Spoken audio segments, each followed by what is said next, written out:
दिनै जोंनि नैबे सानजा गहपुर बियाब दुलाराय बाथौ गौथुमनि जितु सिबिसालि दं दैमालुआव बेहाय जों पुब सैदुवार डेभेलपमेन्ट खन्दनिफ्राय लेन्ड डेभेलपमेन्ट एबा वाल बाउन्डारि वालनि थाखाय जोङो 14 लाख थाखा मोन्दोंमोन। बेखौ दिनै जोंहा बिडिअ सारा फैनानै बेखेवना गालांबाय। बिनि थाखाय सारनिसिम साबायखर थाबाय आरो सारा खोथा होबावदों जाहाथे उनावहाय बेखिनि थाखा जों थोआब्ला आरो होदेरबावगोन होननानै खोथा होदों।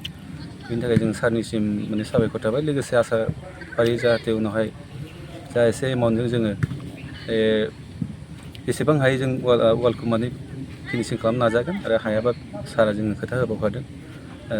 बेखिनियानो आरो लोगोसे जोङो इयुननि समाव जाहाथे जोंहा जितु बे जब कार्डनिसो खामानि नालाय जोङो रायजोनि ओनसोलनि जायगानि माने गामि जोंनि बाथौ सिबियारि रायजो राजाफोरखौ खावलायदों जाहाथे बिथांमोना जाहाथे गावबा गावनि जब कार्डखौ होफैनानै जोंनि बे सिबिसालिनि बाउन्डारि वाल मावफुंनायाव हेफाजाब होयो। बेनि थाखाय आं गुरै रायजो राजाफोरनिसिम खावलायहरनाय थाबाय। गोजोन्थों।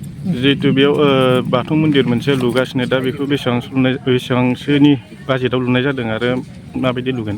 जोंना बाजेटआ बुंनो थाङोब्ला जोङो 15 लाखसोआवनो हागोन सानदोंमोन।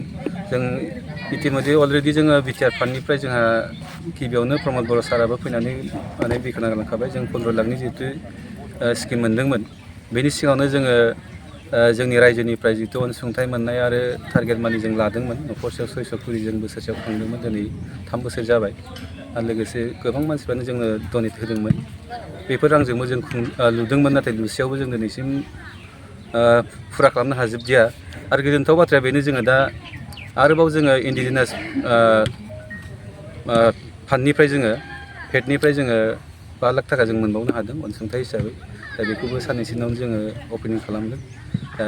बुंनो थाङोब्ला जोङो बेहाय फ्राय माने 40 लाखसनि माने एभब जासिगोन आरो बे सरकारनिफ्राय मोननाय इस्टिमेटआ खालामना होनाया आरो सरकारनिफ्राय मोननाया जों जेनेबा गिबियाव जोङो 15 लाख मोन्दोंमोन।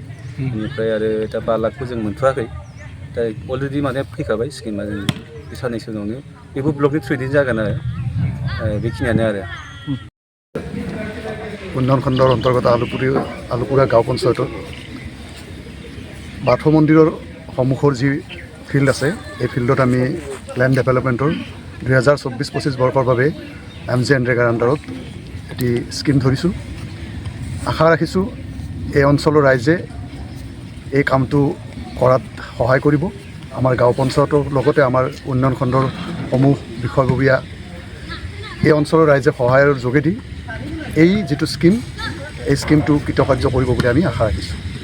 লগতে আগন্তুক দিনত এই মন্দিৰটোৰ উন্নয়নৰ অৰ্থে পূব ছয়দুৱাৰ উন্নয়ন খণ্ডৰ পৰা যি সহায় সহযোগ লাগে আমি দিম বুলি আমি কথা দিছোঁ। এটা কিমান টকাৰ আপোনালোকে কিবা অপেনিং কৰিছে?